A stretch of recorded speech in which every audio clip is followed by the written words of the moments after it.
नमस्कार दोस्तों। तो स्वागत है एक बार फिर से आपका हमारे YouTube channel universal chemistry classes में। और मैं नरेंद्र मिश्रा फिर से उपस्थित हूँ एक बार आपको पढ़ाने के लिए रसायन विज्ञान केमिस्ट्री। तो डियर स्टूडेंट्स, आज हम जो टॉपिक पढ़ने जा रहे हैं, जिसकी शुरुआत करने जा रहे हैं, वो बहुत ही इम्पोर्टेंट टॉपिक है और यहीं से आपका टर्निंग पॉइंट स्टार्ट होता है। ध्यान दीजिए बच्चों, आज हम पढ़ेंगे कार्बनिक अभिक्रियाएं किस प्रकार से बनाई जाती हैं और उनको बनाने के लिए हमको किसकी किसकी आवश्यकता होती है, मतलब कौन कौन से टॉपिक हमको बिल्कुल गहराई से मालूम होने चाहिए। तो आइए शुरू करते हैं। Organic reaction.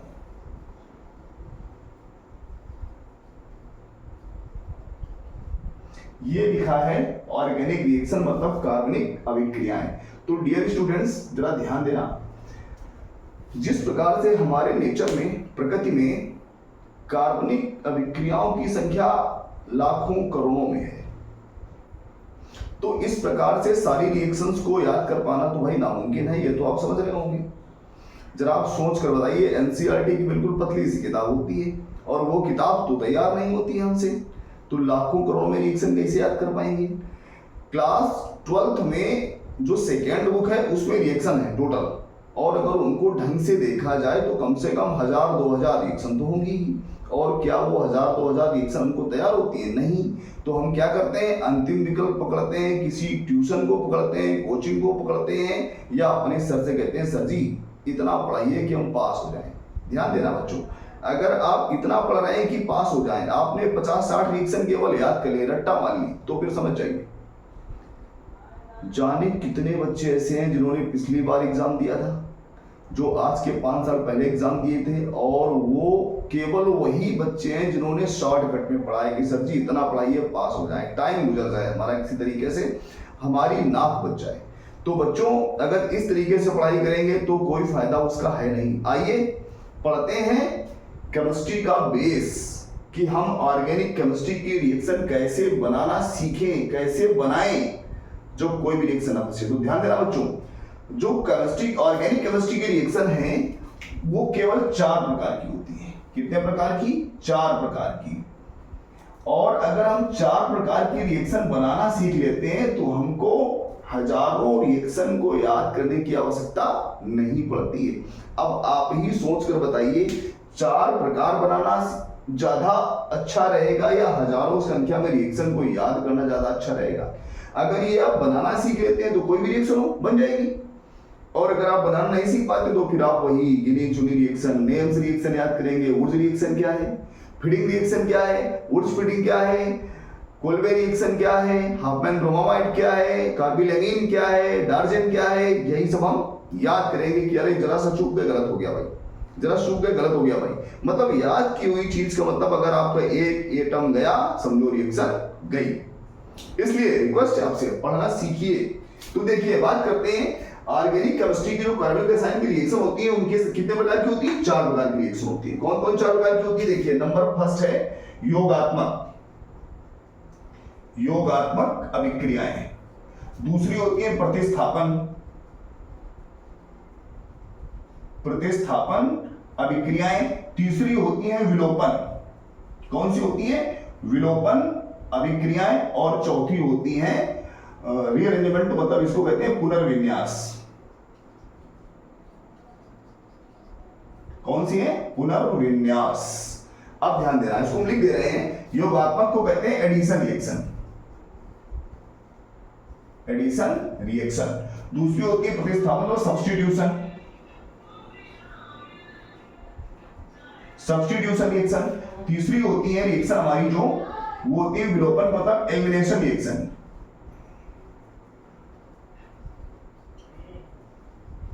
और चौथी होती है हमारी पुनर्विन्यास का मतलब रीअरेंजमेंट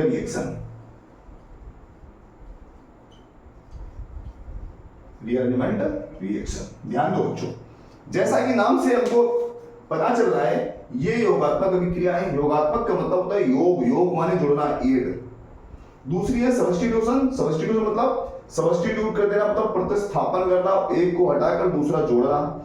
तीसरा है विलोपन। विलोपन का मतलब होता है कम करना, मतलब कोई ना कोई तो उससे कम होगा ही। और तीसरा है पुनर्विन्यास, मतलब ये होता है कि फार्मूला सेम रहेगा, स्ट्रक्चरल फार्मूला सेम रहेगा, लेकिन स्ट्रक्चर बदल जाएगी, उसे कहते हैं हम पुनर्विन्यास विक्रियाएं। तो डियर स्टूडेंट्स, ये जो चारों प्रकार की रिएक्शन हैं हमारे पास, इन चारों प्रकार की रिएक्शन को बनाने के लिए कुछ इसके अंदर का मैटर है, और वो जो मैटर है वही ऑर्गेनिक केमिस्ट्री का सार है, रस। क्या है? सार है। मतलब उसी की वजह से ही हम ऑर्गेनिक केमिस्ट्री की रिएक्शन बनाना सीख पाते हैं। और बच्चों ध्यान देना, majority of the teachers, school के तो कोई भी टीचर भाई साहब 100 में 95% स्कूल के टीचर जो होते हैं वो इन सब प्रोसेस को नहीं पढ़ाते हैं। जो हमारे कोचिंग के टीचर होते हैं उनका क्या काम है? अरे फीस तो मिल ही रही है, आप पैसे तो आप दे ही रहे हैं, वो आपको उतना ही पढ़ाएंगे या उतना ही पढ़ा पाएंगे कि आप केवल एग्जाम को क्वालिफाई कर जाएं। हायर लेवल की बात मैं नहीं कर रहा हूं, क्योंकि बहुत एक से एक अच्छे टीचर पढ़े हुए हैं, बहुत अच्छे टीचर हैं हमारे जो बहुत कुछ पढ़ाते हैं, लेकिन कई बार क्या होता है, कई बच्चे ऐसे होते हैं कि वो पढ़ना ही नहीं चाहते हैं। तो डियर स्टूडेंट्स, अगर आप भी अपने माँ बाप का पैसा बर्बाद कर रहे हैं तो मैं कुछ कह ही नहीं सकता हूं, और अगर आप पढ़ना चाहते हैं तो प्लीज ध्यान देकर पढ़ाई करिए। चलिए बात करते हैं। तो जब हम इन रिएक्शन में, चारों रिएक्शन में से किसी भी प्रोसेस को पकड़ते हैं तो वहां पर हमको कुछ मिलता है। क्या क्या मिलता है जरा ध्यान देना। रिएक्शन बनाने के लिए हमको कुछ चाहिए। क्या क्या चाहिए? एक तो चाहिए हमको रिएक्टेंट, प्लस दूसरा हमको चाहिए अटैकिंग मैटर,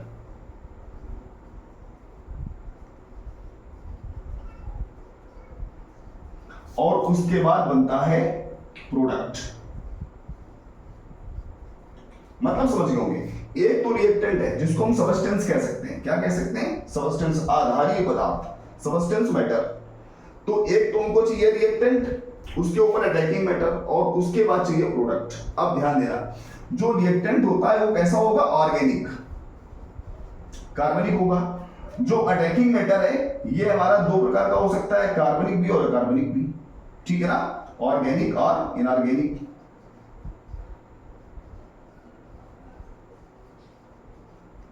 ठीक है ना। और बच्चों ध्यान देना, ये जो अटैकिंग मैटर होता है यही ग्रुप को डिसाइड करता है। प्रोडक्ट में कौन सा ग्रुप बनेगा इसका फैसला अटैकिंग मैटर ही करता है।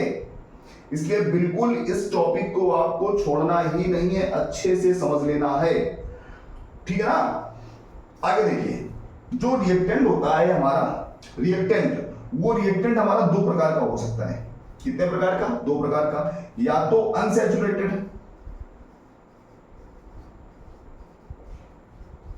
और या फिर सैचुरेटेड। देखिए, अनसैचुरेटेड को कहते हैं असंतृप्त और सैचुरेटेड को कहते हैं संतृप्त, ठीक है ना। समझ के होंगे आप, अनसैचुरेटेड या सैचुरेटेड। अब ये असंतृप्त और संतृप्त क्या होते हैं इस पर भी हम चर्चा करेंगे भी।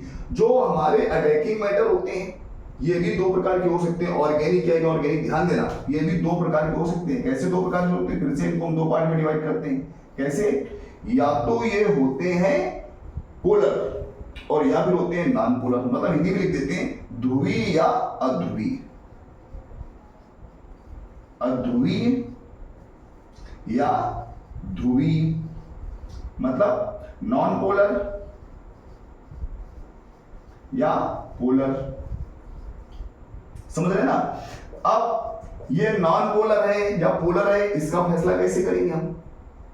ये हमारा नॉन पोलर है या पोलर है, इसका फैसला हम कैसे करेंगे? तो इसका फैसला करने के लिए हमको जाना पड़ेगा एक बार फिर से वही पीरियोडिक टेबल जो रसायन विज्ञान का आधार है।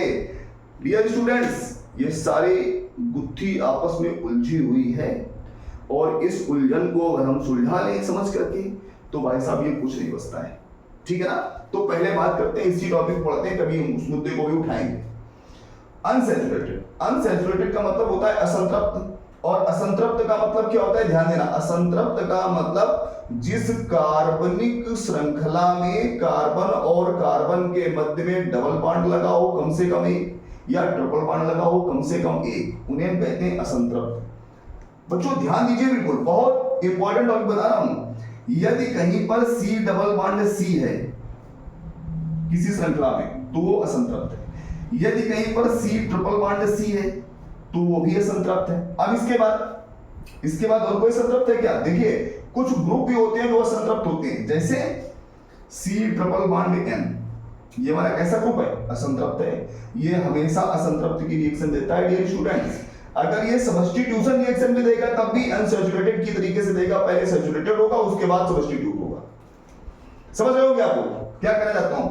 इसी प्रकार से C double bond O single bond NH2, ये भी हमारा वही अनसैचुरेटेड है, ठीक है ना। इसी प्रकार से हमारा ग्रुप होता है C डबल OH, याद आ रहा है ना, ये सारे अनसैचुरेटेड हैं। मतलब जहां पर ग्रुप में भी डबल बॉन्ड लगा हो या ट्रिपल बॉन्ड लगा हो वो भी असंतृप्त वाली ही रिएक्शन देते हैं, भले ही सब्स्टिट्यूशन रिएक्शन दे तो 2 स्टेप में या 3 स्टेप में देंगे जाके, लेकिन रिएक्शन असंतृप्त की तरीके से ही करेंगे, अनसैचुरेटेड की तरीके से ही करेंगे। तो कैसे करेंगे इस बारे में हम पढ़ेंगे, अभी तो हम केवल इसका एक छोटा सा शॉर्ट नोट पढ़ रहे हैं। जो संतृप्त होते हैं, संतृप्त का मतलब ये होता है जहां पर कार्बन के चारों ओर सिंगल बॉन्ड लगा हो, जो भी चैन हो श्रृंखला हो उसमें जितने भी कार्बन होंगे सबके चारों ओर सिंगल बॉन्ड लगा होगा, उनको हम कहेंगे संतृप्त। मतलब समझ लीजिए यहां पर इसको हम एल्कीन कह सकते हैं असंतृप्त में, इसको हम एल्काइन कह सकते हैं, और इसको हम एल्केन कह सकते हैं। क्या कह सकते हैं? एल्केन। तो जो एल्केन होते हैं वो संतृप्त होते हैं, एल्कीन और एल्काइन असंतृप्त होते हैं, और ये आपको हम सजाती श्रेणी में पढ़ा चुके हैं। आप वहां से वीडियो देख सकते हैं, समझ सकते हैं। फिर से एक बार मैं आपसे रिक्वेस्ट करना चाहूंगा डियर स्टूडेंट्स, देखिए मैं चाहता हूं आपको आए, अगर आप हमसे जुड़ रहे हैं, हमारे वीडियो देख रहे हैं, तो मैं चाहता हूं आपको आए।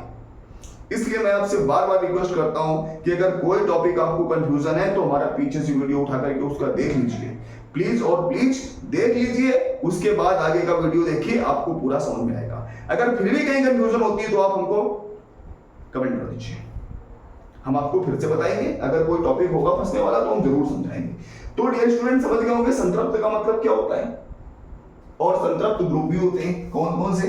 हैलोजन जितने भी हैं, X इक्वल टू Cl हो सकता है, Br हो सकता है, I हो सकता है, ये सारे क्या है? संतृप्त ही तो हैं।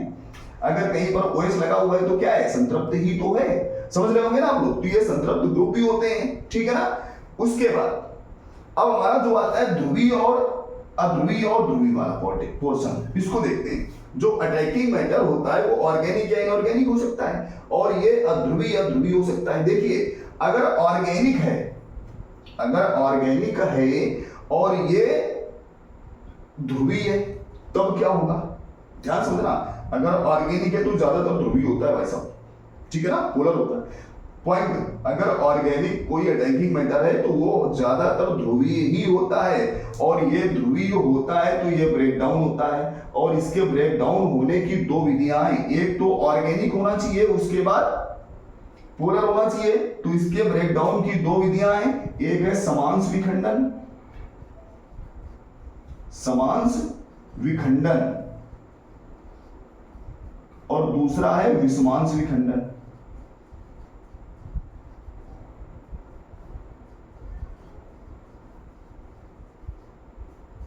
क्या है? समांश विखंडन और विषमांश विखंडन। देखो समांश को कहते हैं हम होमोलाइटिक फिजन और विषमांश कहते हैं हेटेरोलाइटिक फिजन। अब देखिए समांश विखंडन में हमेशा बनते हैं मुक्त मूलक।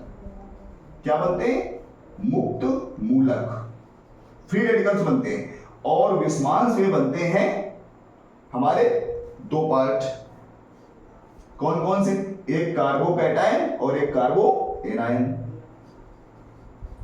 कार्बोकैटायन और दूसरे कार्बो एनायन, ठीक है ना। अब ध्यान देना बच्चों, जो कार्बोकैटायन होते हैं उनको हम कहते हैं इलेक्ट्रोफाइल, और जो कार्बो एनायन होते हैं उनको हम कहते हैं न्यूक्लियोफाइल। बस ये टॉपिक आपको बहुत अच्छे से समझना है। जो कार्बोकैटायन होते हैं वो इलेक्ट्रोफाइल कहलाते हैं, जो कार्बो एनायन वो न्यूक्लियोफाइल कहलाते हैं। क्यों कहलाते हैं? इसके पीछे बहुत बड़ा कारण है, ठीक है ना। तो ये हम पढ़ेंगे, समझ गया ना। अभी हमको ये ध्यान देना है कि ऑर्गेनिक केमिस्ट्री में जो हमको रिएक्शन बनानी, ऑर्गेनिक रिएक्शन, वो टोटल 4 प्रकार की होती हैं। पहली है एडिशन रिएक्शन, दूसरी है सब्स्टिट्यूशन रिएक्शन, तीसरी है एलिमिनेशन रिएक्शन और चौथी होती है रीअरेंजमेंट रिएक्शन। अब इन चारों रिएक्शन को बनाने के लिए हमको कुछ इंटरनल मैटर चाहिए। अब वो इंटरनल मैटर क्या है, तो देखिए हमें पहले चाहिए रिएक्टेंट और उसके बाद चाहिए उसका अटैकिंग मैटर और उसके बाद प्रोडक्ट बनेगा। तो जो रिएक्टेंट होता है वो हमेशा ऑर्गेनिक होता है, कार्बनिक श्रृंखला होगी कोई ना कोई। तो जो कार्बनिक यौगिक होगा वो 2 प्रकार का हो सकता है, या तो अनसैचुरेटेड हो सकता है या सैचुरेटेड हो सकता है।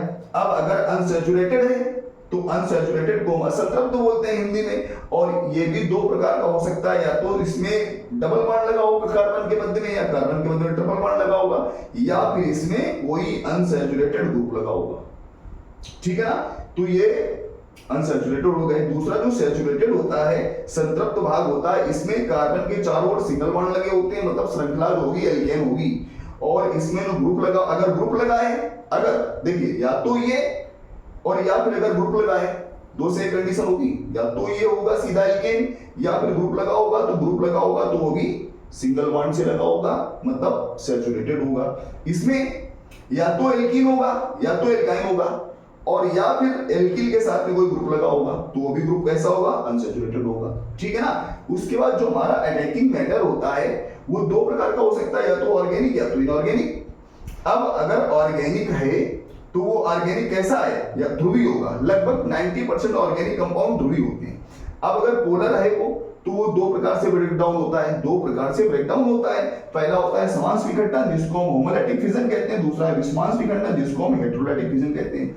अगर समांश विखंडन होता है तो मुक्त मूलक बनता है, और विषमांश विखंडन होता है तो कार्बोकैटायन और कार्बोएनायन बोलते हैं, जिनको हम इलेक्ट्रोफाइल और न्यूक्लियोफाइल भी कहते हैं। मैं आपसे गुजारिश करूंगा, रिक्वेस्ट करूंगा कि प्लीज इसको नोट कर लीजिए, क्योंकि यही आपको ऑर्गेनिक केमिस्ट्री बनाना, ऑर्गेनिक रिएक्शन बनाना सिखाएगा, और यही आपको ऑर्गेनिक केमिस्ट्री सिखाएगा।